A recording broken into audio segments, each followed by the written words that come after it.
Bonsoir et bienvenue à tous dans le journal de l'économie. Le prix des communications continue de chuter au Maroc. C'est ce qui ressort des chiffres de l'ANRT. Durant les 3 derniers mois de l'année, les tarifs ont baissé de 22%. 32 centimes est désormais le coût d'un appel mobile d'1 minute et hors taxe. En 2013, il était de 0,41 dirhams la minute. C'est bien sûr l'effet d'une concurrence accrue entre les 3 opérateurs qui se partagent le marché national pour le segment Internet. Le nombre d'abonnés poursuit son extension. Ils sont désormais plus de 10 millions d'abonnés, mais c'est le parc mobile qui connaît la plus forte croissance. Plus de 44 millions d'abonnés contre à peu près 40 millions en 2013, soit une hausse de 4%. Dans l'actualité aussi, ce diagnostic de la situation économique au Maroc établi par le FMI, le Fonds monétaire international, a passé au crible l'économie nationale et dans sa première revue de la ligne de précaution et de liquidité, le FMI distribue de bons points au Maroc. Il loue les réformes engagées par le Royaume et met l'accent sur le progrès que connaissent certains secteurs.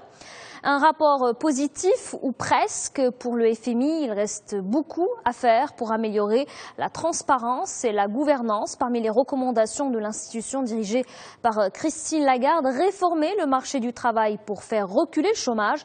Le Maroc, qui, rappelons-le, bénéficie auprès du fonds d'une ligne de crédit de précaution. Elle est dotée de 5 milliards de dollars pour une durée de 2 ans. Maroc, toujours, le gouvernement avait lancé, rappelez-vous, il y a quelques mois, un appel aux Marocains résidant à l'étranger.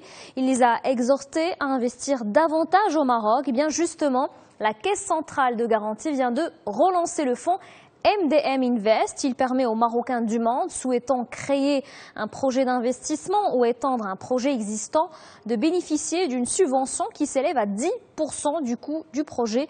Une manière aussi d'insérer les investissements des Marocains résidant à l'étranger dans la dynamique économique du pays. Rappelons que le nombre des MRE s'élève à 5 millions. Il se concentre essentiellement dans l'Union européenne avec plus de 85%. Et toujours dans l'actualité nationale, la saison des résultats annuels des entreprises démarre et on ouvre le bal ce soir par le secteur des énergies. Les filiales du groupe Aqua tiennent tête à la crise, c'est le cas d'Africa Gaz. L'industriel affiche des résultats dans le vert, le résultat net progresse de 0,5%. Il s'élève à 385 millions de dirhams. Même tendance haussière pour le résultat d'exploitation, il est en amélioration de 2% à 527 millions de dirhams.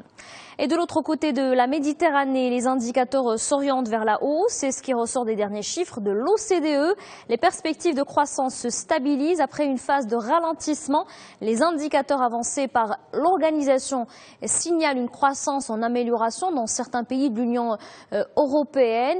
L'exemple de l'Espagne ou encore de l'Allemagne. L'indicateur pour la France ne bouge pas, même constat pour l'Italie. Et pour les autres puissances économiques, l'OCDE relève des signes de dynamisme.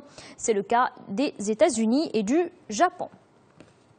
Et justement, le ciel se dégage sur l'économie française. Elle se dirige vers une embellie au premier trimestre de 2015. C'est ce que laissent croire en tout cas les prévisions de la Banque de France. L'institution table sur une croissance de 0,4% du PIB français.